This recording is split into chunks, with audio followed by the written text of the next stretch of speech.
Ladies and gentlemen, thank you for joining me, and today we're going to talk the 2025 final Fishing Elephant draft grades. Now, for these grades, I just did a little simple combination of what we here think of Fishing Elephant, and I combined it with the composite draft board that you could probably find online. I found mine on Reddit. It's got 24 different rankings, all averaged out together, everywhere from PFF to NFL.com to ESPN. So all sorts of grades across the board, using a little bit of democracy there for kind of 50% of what our rankings and grades are going to be. And then the other 50%, we're going to be grading on value. We're going to be grading on how the team's drafted for need. And then we're going to be grading on their prospects' potential and kind of the upside of the draft class. But without further ado, let's crack into it and let's break down the 2025 NFL Draft.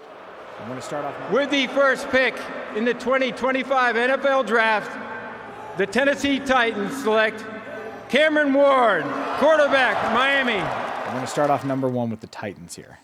Now, Cam Ward highlights a draft class that has some reaches, but overall, you filled holes on a roster that has more questions than answers. Kevin Winston Jr. was a great value pick in the third round coming off of injury, and after grabbing Alec Ayumanor in the fourth round and Khalil Mullings in the sixth to complement Tajay Harris, they kind of graded out about as an even draft for me. There's not a lot of losers in this draft, but there were some great winners. The Titans just kind of sandwiched right in the middle, as we gave them a value grade of about 2.5, which is going to be about a C+ or a B-, depending which end you want to scale it on. But then for need, we did give them Bs in both need and potential, giving them 3 scores for a final Fishing Elephant draft grade of 2.83. Now, the consensus board gave them a 3.12, and when you split the difference there, they're just shy of a B with a 2.98 composite score. Still a solid draft class, especially in a draft where, honestly, the appeal for some just wasn't there. You know, there was a lot of great solid players in this draft class, but not a lot of blue chip prospects to kind of buoy up the excitement. But we're going to move on to number 2 here, and we're talking about a team here who definitely brought some excitement on the draft night, and that's going to be the Jacksonville Jaguars, since they moved up to number 2 to go ahead and pick Travis Hunter. The Cleveland Browns have traded the second pick to the Jacksonville Jaguars. And with the second pick in the 2025 NFL Draft, the Jacksonville Jaguars select Travis Hunter. Now, this new regime, trading up for Travis Hunter was a ballsy move. But the Jags have proven that they're here to play now, and they're here to accelerate Trevor Lawrence's development sooner rather than later. Now, Jacksonville, they did pay a heavy price going from 5 to 2, giving up a first-round pick next year and a second-round pick this year. But you're going to have to pay to play, and for someone who plays 2 positions possibly at an all-pro level, if the ceiling's there, you got to love it for Travis Hunter. The other thing I'm going to knock that Jacksonville Jaguars draft for, though, is that they really had a need on the interior defensive line, is that a lot of mock drafts still had Mason Graham going to number 5, but they had him going to the Jags. So, honestly, for us here, we kind of split some hairs because we gave him about a 2.75 in both value and need. However, they get a 3.75 because if Travis Hunter reaches his potential, if nothing else in this draft class is going to matter to anybody else. Composite score fared them a little bit better as we gave them a 3.08 and the composite was a 3.28, splitting the difference at a 3.18. So on the high side of a B there, maybe even a B+ if you're being an optimist. So solid draft for the new regime for the Jaguars, who I'm pretty sure is just GM'd by a 12-year-old kid. I like it right there. Is that in honor of Wink Martindale? I don't know what that is. With the third pick Here's the commissioner. in the 2025 NFL Draft, the New York Giants select Abdul Carter, defensive end, Penn State. Moving on to number 3 here, we're talking one of the biggest shakers and movers later in the draft, but a team who took place at number 3 here, and that's going to be the Giants, who took Abdul Carter. Now, they were bold and daring throughout the draft, and you can never have too many edge rushers or quarterbacks, as they proved, as they traded back into the first round to grab Jackson Dart. They're going to get a bump from me too here, because grabbing Cam Skattebo in the 4th, good value pick, and someone who's going to be winning over that New York fan base right away and should honestly start at least by halfway through the year, if not their training camp. He's going to be a 3-down back that they got in the early 4th round. And what kind of summarized about a good draft for the Giants, who the big question I have is, are you competing now or are you going for the future? They kind of gave a little bit of mixed message here, but overall you can't argue with the value that they got. So we gave them a 3.25. For need, though, we did cut him down to about a 2.75. But potential, The upside of Abdul Carter and also Jackson Dart, you're talking about a franchise quarterback and then a franchise edge rusher, in which gives you some flexibility with Kayvon Thibodeau on the fifth-year option and now be a trade bait person to now recoup some more picks next year in the draft for maybe this regime or likely what's probably another one if this doesn't work. However, for the Giants, even with that giving them a 3.15, we still didn't love them as much as the news has because on the composite board, I believe they were second or third overall with the score of 3.65. You split the difference, grading a 3.4 overall for us. They still had a very strong draft here, and it was a good swing for what might be Joe Schoen and Brian Daboll's final at-bat for the New York Giants. Thank you. Thank you. With the fourth pick in the 2025 NFL Draft, the New England Patriots select Will Campbell, tackle, LSU. We're going to talk about the New England Patriots. Now, the Patriots, they knocked it out in almost every pick that they made. Will Campbell will be a great pass protector for Drake May, T-Rex arms, be forbidden or not. And also, Trayvon Henderson in the second round is going to be a good complement next to Ramondre Stevenson. Kyle Williams is going to be a good weapon on the offense, and Jared Wilson in the late third, honestly, was a shock pick for me, as he is someone I definitely had going in the second and is probably the best center in the draft. On top of that, you're just talking about some great depth and great steals late in the draft as well. The Patriots, they graded well from everybody here. We gave them a 3.75 in value, a 3.5 in need, and then another 3.75 in value, just because if you're grabbing Will Campbell, you're talking about a franchise left tackle for your team here, and you're talking about a running back who can change the pace and eventually probably take over for Ramondre, as Trayvon has much more dynamic ability. The Patriots are getting about A's across the board from everybody here, as we rated them the exact same as the composite board at a 3.67, which is just 3 2/3. So go ahead and give them a B plus or an A minus, and knock the Patriots out as one of the winners of this year. To make this selection. With the fifth pick in the 2025 NFL Draft, the Cleveland Browns select Mason Graham, defensive tackle, Michigan. Wow. Moving on, we got the Cleveland Browns. Now, starting out at number 2, they're automatically going to be in a favorable spot for me because you move from 2 to 5, and you're going to pick up some extra picks, first rounder next year, and kick the can down the road. The big question I have, though, for the Browns is what are you doing here? Because it was all over the place. There's massive questions with the selection of Dylan Gabriel in the 3rd round, but then going back and getting Shadur on day 3 in the 5th. Sanders is an amazing value in the 5th round, don't get me wrong, and that'll help their value score for us, but you have to question wanting all the media attention and everything coming into a offseason and a season where you're going to have a lot of questions. Is Joe Flacco the guy? Is Dylan Gabriel going to get a shot? Or is Shadur Sanders all of a sudden the dude? Because it's being rumored that the owner walked in the room and said, well, nope, we're drafting this guy now. What's the message? Are you rebuilding or are you contending? Because Myles Garrett stayed on an extension, but nothing the Browns have done this offseason indicates that they're going to turn the ship around. You hope to see something different, so we gave him a 2.75 on the value just because grabbing Shadur that late, I can't grade against it. However, I did question a lot of their picks. A 2.5 for need because Mason Graham is still a good interior get next to Myles Garrett, and they filled out the draft board well. However, I'm going to give him also a 2.5 on the potential just because I don't really see a lot of upside here to grabbing a quarterback in the 3rd round and then using a pick on Shadur Sanders later when there was still some guys on your thin roster you could have gotten in this draft. The Browns did all right, I guess. They got a 2.5 from us, but the composite board was much nicer, giving them a 3.33 for an overall score of 2.92. That's almost a B, and especially for an organization who needs a lot of help, I guess a B is where you can start. With the 6th pick in the 2025 NFL Draft, the Las Vegas Raiders select Ashton Jeanty, running back, Boise State. Now let's talk about it. We're going to number 6. We're talking about the Raiders. And of course, I'm grading this great, but the Raiders had a good draft. And it sounds crazy to say, but nearly everybody else kind of agrees with that. They grabbed arguably the best player available with Ashton Jeanty at 6. And then they got a steal and Jack Beck after trading back 2 times in the 2nd round and recouping 2 more 3rd-round picks. On top of that, you got some intrigue in DeAndre Thornton at wide receiver in the 4th round and Tommy Millott as a late quarterback who's going to be converted. Overall, the Raiders kind of had a fun draft. Darian Porter in the 3rd round was a good pick, and they did what they had to also fill holes and add to the roster. You can definitely say from the beginning of the offseason to free agency, the Raiders got better, and then from free agency to now the end of the draft, the Raiders, They got arguably just as good, if not even way better than we were before. Adding talent to this team is the number one thing that needs to happen right now, and that's exactly what Pete Carroll and John Spytek did.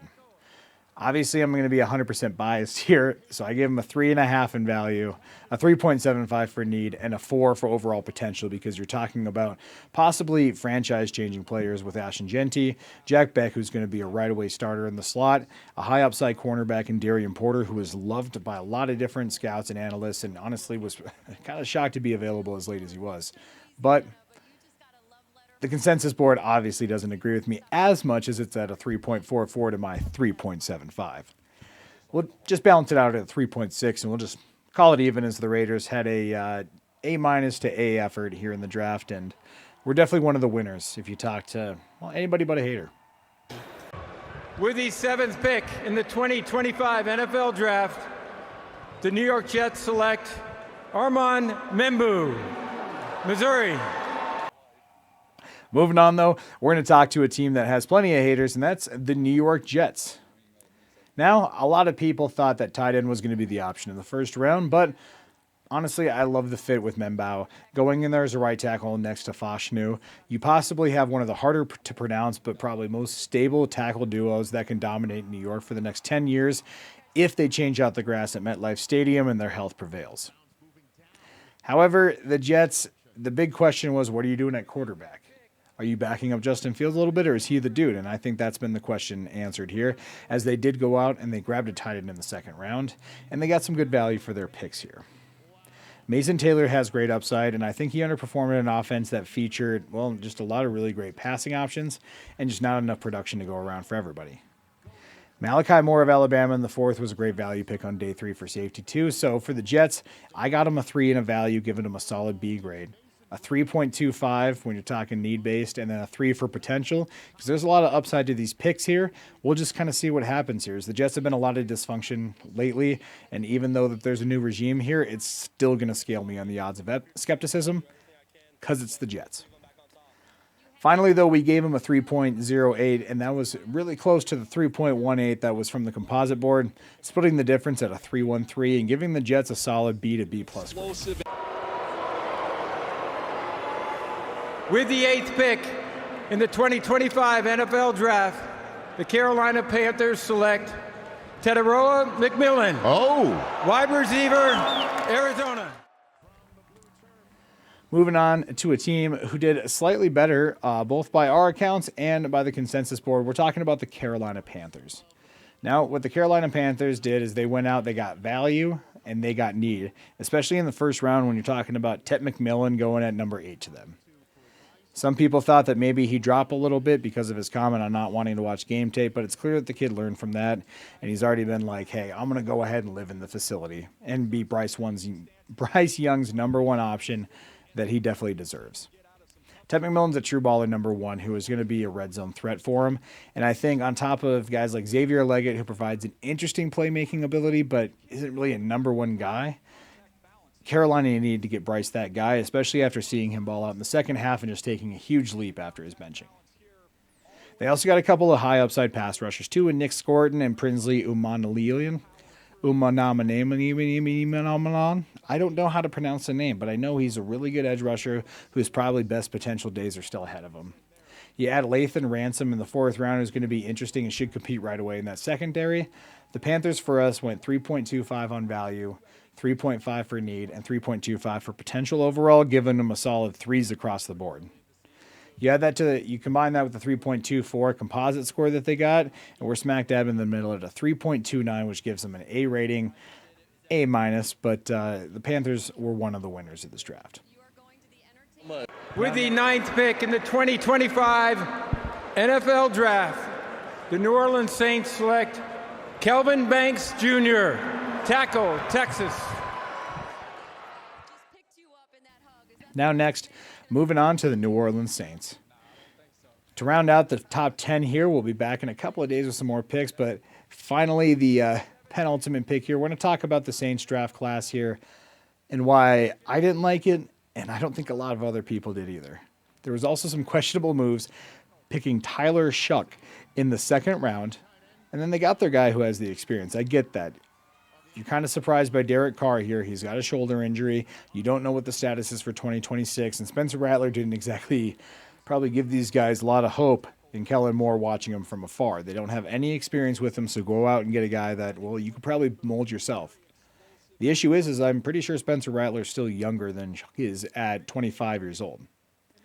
What you're doing is you're taking a heavy risk and grabbing a guy, the third quarterback drafted at number 40 in the second round, when it was seeming like a lot of the quarterbacks were falling, and you could have gotten some value later. If there was any team I thought that maybe would pick Shedeur Sanders up as a second quarterback, it was definitely the Saints and not the Browns. The Saints, no one really liked their draft class, even though you got guys like Danny Stutzman in the fourth who was a good draft pick at linebacker, and then Devin Neal in the sixth, who I think has great upside to be an explosive playmaker in the NFL, especially kind of weaning him in as Alvin Kamara is going downhill. However, though, when you do some questionable moves, that's going to take your draft grade. For us, we have a value at 1.75 just because the second round had a lot of great options there at number 40, and I don't think Shuka was the great option there. I think that was one of the worst reaches of the draft. For need, though, you're talking to 3, because in the first round they picked an offensive tackle up, which they needed after Ryan Ramczyk was gone. And you do grab a quarterback because that is a need in the second round, so I can't flock him for drafting for need. With a 2.75 for potential, because I do like Kelvin Banks in the first round, and Tyler Shaw does have upside to help this team right away, but you just question the ceiling there. We average it out to about a 2.5, which is a little nicer than the composite grade of a 2.44, giving them a 2.47, which is about a C plus. We'll be nice to the Saints here and hopefully weigh on the upside of Kellen Moore and that he knows what he's doing coming off of being a Super Bowl winning OC. So with the 10th pick in the 2025 NFL Draft, the Chicago Bears select Colston Loveland, tight end, Michigan. Wow, so it's Colston Loveland. Not And finally, Tyler to wrap up the Warren. top 10 here, That's a we're bit of a talking surprise. the Bears. Now, I will be honest, this was probably one of the first times in the draft that I was not happy at all with what the team picked, but thinking about it more, I can definitely get it. If you're wanting to feature Cole Kmet in a heavy snap role, having him be more of a blocking and receiving tight end, it makes sense to go with Colston Loveland here, especially when you understand that there was a lot of teams wanting to come up from him, rumored to be the Rams and the Broncos were trying to trade ahead of the Bears, who were rumored to be picking a tight end. Now, I'll be honest, I was shocked that he went here ahead of Tyler Warren, but with the Bears, it does make a little sense. Still not a huge fan of it just because it brings into question where your tight end position goes. However, those questions are kind of answered a little bit when you add Luther Burden in day 2 when I thought he was supposed to be a top 20 pick. I've personally been a huge Luther Burden fan. And Ozzie Trapelo in the second round as well was a great value pick and adds to an offensive line, a versatile guy who can honestly kind of plug and play a little bit and help keep protecting Caleb Williams. Now, they went out and they got a lot of help this offseason, but you can always use more linemen. There's no question about that. And they got some decent value in this draft class. Personally, I gave them about a 2.5 because I still believe they reached on Loveland. And the outside traffic doesn't affect me that much here, and I still think that was a reach.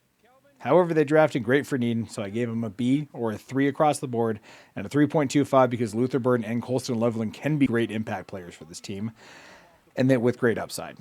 For us, that averages them at a 2.92. Combining that with the consensus board of a 3.04, they actually go just like the Tennessee Titans did and go just under the 3 at a 2.98. Follow up as we'll be releasing our more of our draft rankings here later this week. But let me know what you guys thought of the top 10 picks here. I'm Cole for Fishing Elephant Media, and as always, to you.